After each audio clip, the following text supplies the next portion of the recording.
Cubism के प्रणेता Picasso ने अपना संपूर्ण जीवन कला के विकास के लिए लगा दिया। उनकी रचनात्मकता अभूतपूर्व थी। हेलो एवरीवन, मैं अनुराधा चांडक आपको विश्व के महान चित्रकार पाब्लो पिकासो के जीवन की एक घटना आज सुनाने जा रही हूं।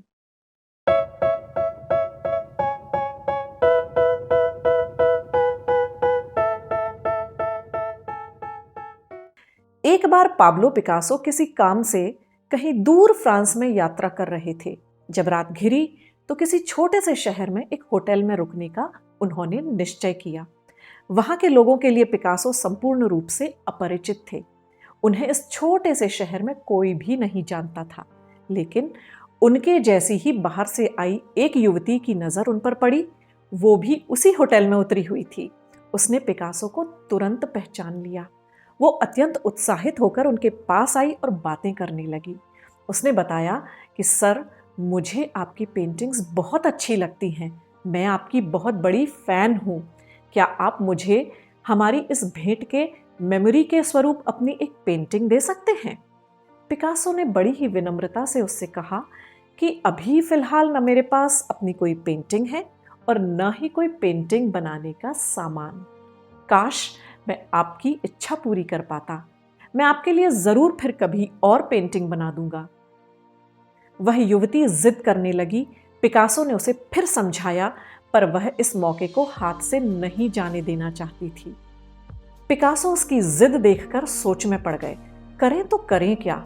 वह युवती किसी हाल में सुनने के लिए तैयार ही नहीं हो रही थी। पिकासो ने भी सोचा कि अपने चाहने वालों को निराश करना उचित नहीं होगा।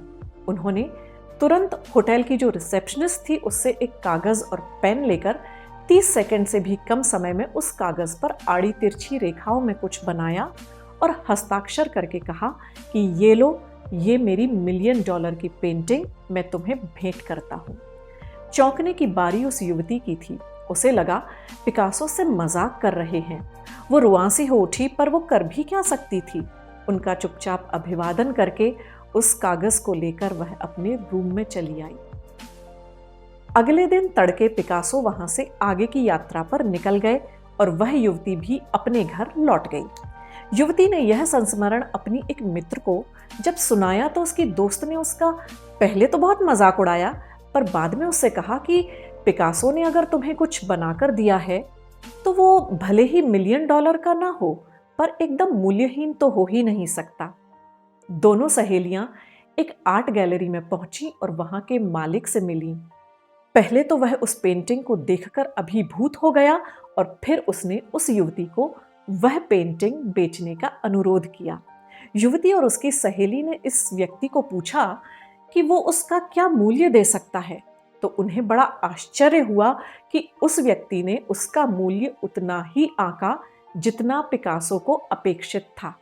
वह पेंटिंग वास्तव में $1 मिलियन की थी।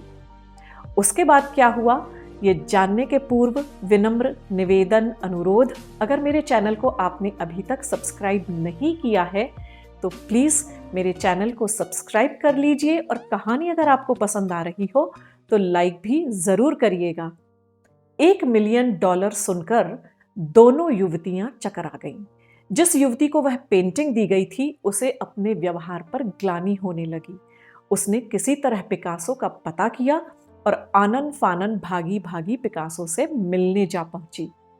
उसने पहले तो पिकासो से क्षमा मांगी, फिर उन्हें बताया कि सर, आपने बिल्कुल सही कहा था, यह पेंटिंग तो वाकई में $1 मिलियन की ही है। पिकासो ने हंसते हुए उससे कहा कि मैंने तो तुम्हें पहले ही कहा था। वो युवती अब पिकासो के पीछे पड़ गई कि सर, मुझे अपनी शिष्या स्वीकार कर लीजिए।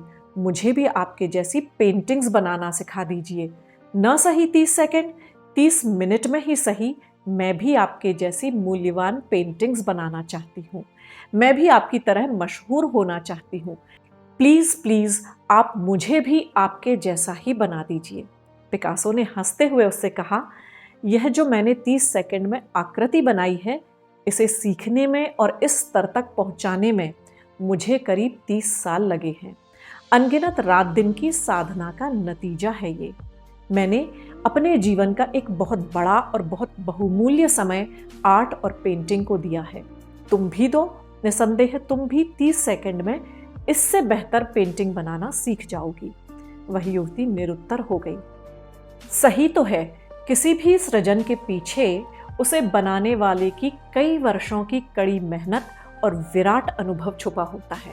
वो लगन ही तो होती है जो उसके कार्यों में परिपक्वता लाती है।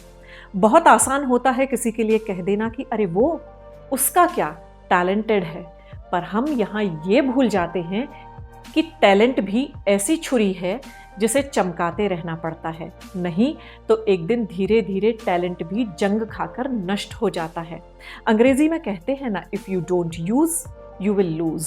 अगर आप किसी चीज का उपयोग नहीं करेंगे तो वो धीरे धीरे नष्ट हो जाएगी, फिर भले ही वो आपका टैलेंट ही क्यों न हो। इसलिए जो है जैसा है आगे बढ़ते रहिए।